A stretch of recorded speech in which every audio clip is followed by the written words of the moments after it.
ये खाका है निके वज़ीर आज़म इसहाक डार का। इसहाक डार में 3 खूबियाँ हैं, 2 मुझे याद नहीं आ रही और 1 मुझे भूल गई है।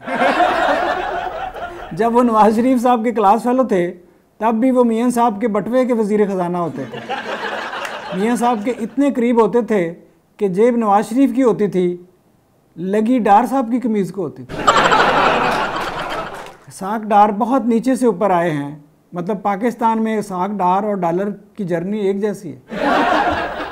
इसहाक डार की तबीयत ख़राब है या नहीं वो चेक करने के लिए डॉक्टर को नहीं दिखाते, वकील को दिखाते। वो कभी ये नहीं कहते मैं गलत हूँ। अगर एक बार कहें मैं सही हूँ तो मतलब होता है सही हैं, अगर 2 बार कहें मैं सही हूँ तो मतलब होता है गलत है। मीडिया के सामने मान जाते हैं कि गलती हो सकती है, जी हाँ मान जाते हैं कि दूसरों से गलती हो सकती है। निके वज़ीर आज़म ने कभी अपनी ज़िंदगी में रुपए को अहमियत नहीं दी, देते तो आज रुपए की ये हालत ना होती। जब वो वज़ीर ख़जाना थे तो उन्होंने डॉलर का रेट रुपए से कम करने के लिए बहुत कोशिश की, लेकिन अगर वो अमेरिका के वज़ीर ख़जाना ना बन पाए तो हम ये तो नहीं कह सकते कि उन्होंने डॉलर नीचे लाने के लिए कोशिश ही नहीं की।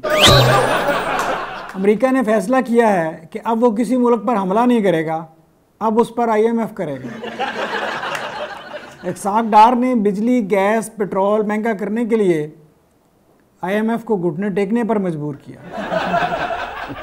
IMF पाकिस्तान से जितनी शर्तें मनवा रहा है उससे लगता है आइंदा दूल्हा घूंघट उठाने से पहले IMF से NOC लेगा। इसहाक डार इदादो शुमार के शायर हैं, यही नहीं वो शायरी सुनाने से पहले दाद भी चाहते हैं।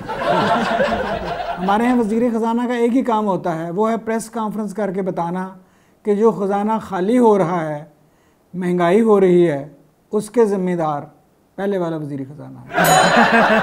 इसहाक डार दुनिया के वाहिद वज़ीर ख़जाना रहे जो ख़जाने को भी डांट डपट कर रखते, गुस्से से डॉलर कंट्रोल करते, फारग टाइम में फ्यूल एडजस्टमेंट चार्जेस लगाते। फ्यूल एडजस्टमेंट चार्जेस ये होते हैं कि आपने जो पिछले माह आटा 125 रुपये किलो ख़रीदा आज 225 रुपये है, तो पहले महीने वाले आटे की बकाया 100 रुपये लेने वो आपके घर आ जाएंगे। इसे कहते हैं फ्यूल एडजस्टमेंट चार्जेस। वसीयत वज़ीर ख़जाना उनकी कोशिशों से लगता था कि पाकिस्तान जल्द चीन, जापान को कर्ज़े देगा, पाकिस्तानियों को ज़कात देने के लिए दूसरे मुल्कों में जाना पड़ेगा। तो वो ऐसा कर सकते थे, बल्कि कर भी चुके होते, मगर हर बार उनकी आंख खुल जाती थी।